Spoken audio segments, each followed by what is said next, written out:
మీకు చిన్నారెడ్డికి ఇప్పుడున్న అనుబంధం ఎట్లుంది, ఇంతకు ముందు ఎట్లుండే? ఎలక్షన్స్ ముందు నోటిఫికేషన్ వస్తుందన్నాక ఒక 6, 7, 8 months ముందు నేను బీఆర్ఎస్ పార్టీకి రిజైన్ చేసినాక చిన్నారెడ్డి గారు మా ఇంటికి వచ్చారు. మా ఇంటికి వచ్చి కాంగ్రెస్ పార్టీకి ఇన్వైట్ చేసినప్పుడు నేను ఆయన చిన్నకు నేను ఒకటే రిక్వెస్ట్ చేశాను, అన్న మీకు టికెట్ వచ్చినా నాకు టికెట్ వచ్చినా పని చేస్తామని చెప్పిన. సో సెకండ్ లిస్ట్లో ఆయన పేరు వచ్చింది. పబ్లిక్ ఒపీనియన్ సర్వే ప్రకారం సీట్లు ఇస్తాను, అది ఇస్తానని చెప్పింది. సెకండ్ లిస్ట్లో చిన్నారెడ్డి గారికి ఇచ్చారు. థర్డ్ లిస్ట్కి వచ్చేసరికి ఆయన రీప్లేస్ చేసి నాకు ఇచ్చారు. సో సింగిల్ ఏజెండా అక్కడ వనపర్తిలో కాంగ్రెస్ పార్టీ బతకాలి, తెలంగాణలో కాంగ్రెస్ పార్టీ అధికారంలో రావాలి, గెలిచే అభ్యర్థులకు టికెట్ ఇవ్వాలనేది అధిష్టాన నిర్ణయం. సో తను ఎమ్మెల్యే ఎలక్షన్లకు చేసి ఉన్నాడు.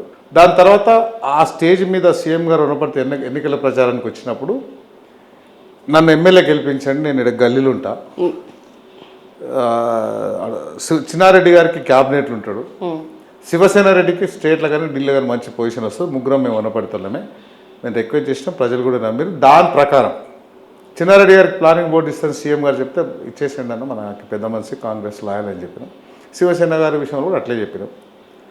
కాకపోతే పార్లమెంట్ ఎలక్షన్స్కి వచ్చేసరికి ఇక్కడ వనపర్తి పబ్లిక్ ఏమనుకుంటున్నారంటే చిన్నారెడ్డి గారితో పాటు సీనియర్స్ ఉన్నారు. చిన్నారెడ్డి గారు కూడా సీనియరే, నేను గౌరవిస్తే. ఈ రోజు వరకు నేను ఆయన గురించి ఎక్కడ తప్పు మాట్లాడు.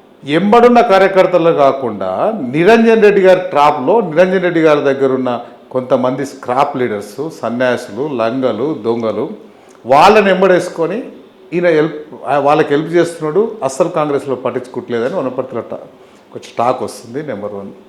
నాకు ఆయనకి ఈ మధ్యకాలంలో చిన్న చిన్న ప్రోటోకాల్ విషయాలు ఉన్నాయి, అది కుటుంబ సదస్య, అది పెద్ద ఇష్యూ కాదు. చిన్నారెడ్డికి మీకు ఇప్పుడు అనుబంధం ఎట్లుంది? చెప్తున్నా కదా, ఆయనకు ప్లానింగ్ బోర్డ్ చైర్మన్ అనేది తెలంగాణ రాష్ట్రానికి సంబంధించిన పోస్ట్. ఆయన ఇక్కడ క్యాబినెట్లో కూర్చోవచ్చు, సెక్రటరియట్లో ప్లానింగ్ చేయొచ్చు, అన్ని మిగతా స్టేట్కి సంబంధించిన అన్ని పాలసీ మ్యాటర్ ఇన్వాల్వ్ కావచ్చు. అట్లా ఇన్వాల్వ్ కావాలని నేను కోరుకుంటున్నా. ఆ చిన్న దానికి కొంతమంది మాటలు విని వనపర్తిలో వచ్చి ఆ ఎమ్మెల్యే ప్రోటోకాల్ అవి చిన్న గ్యాప్ ఉన్నాయి. సో ఈ మధ్యకాలంలో అవి కూడా ఇష్యూ లేదు. లిస్ట్ మారే కొద్దీ పేర్లు మారినాయి. ఫైనల్ లిస్ట్కి వచ్చేసరికి మేఘారెడ్డి వచ్చిండ్రు, ఏదో మ్యాజిక్ చేసిండ్రు వెనకాల. ఏం మ్యాజిక్ లేదు. ఆయనకు సెకండ్ లిస్ట్లో బీఫామ్ వచ్చింది. నేను పొంగులేటి శ్రీనివాసరెడ్డి గారు, జూపల్లి కృష్ణ గారు ఆ బ్యాచ్లో నేను జాయిన్ అయినా. సర్వే ప్రకారం, పబ్లిక్ ఒపీనియన్ ప్రకారం కాంగ్రెస్ బీఫామ్ ఇస్తుంది. ఆయనకు బీఫామ్ వచ్చింది. ఆ నెక్స్ట్ డే నేను వనపర్తికి పోయినా. ఆయనకు బీఫామ్ వచ్చిన నెక్స్ట్ డే వనపర్తికి పోయినప్పుడు దాదాపు 30,000 మంది నేను పిలిచలే, నేను చేయలే. సర్వే ప్రకారం మేమందరం కాంగ్రెస్ పార్టీని బతికించాలంటే చిన్నారెడ్డి గారు 9 సార్లు నిలబడ్డారు, 4 సార్లు గెలిచారు, 5 సార్లు ఓడిపోయారు. మీరు ఎట్లాంటి పరిస్థితిలో మీరే క్యాండిడేట్ ఉండాలని 30,000 మందితో ర్యాలీ చేసి అధిష్టానాన్ని రిక్వెస్ట్ చేసి కాంగ్రెస్ పార్టీని బతికించాలి, ఇక్కడున్న నిరంజన్ రెడ్డిని ఓడగొట్టాలంటే మేఘారెడ్డికి టికెట్ ఇవ్వాలని వనపర్తి ప్రజలందరూ లెటర్లు, రిక్వెస్టింగ్ మెసేజ్లు, ట్విట్టర్లు, ఏం సోషల్ మీడియా ఉందో ఇంకేముందో అందరూ అధిష్టానానికి రిక్వెస్ట్ చేస్తే వాళ్ళు రీఎంక్వైరీ చేసి స్పాట్ సర్వే చేసేసి వాళ్ళు పార్టీ ఎట్లాంటి పరిస్థితుల్లో మేఘారెడ్డి అయితే గెలుస్తారని బీఫామ్ ఇచ్చారు. సో మీరు చేసిన మ్యాజిక్ ఏం లేదండి? నో, అందులో మ్యాజిక్ ఏముంటుంది?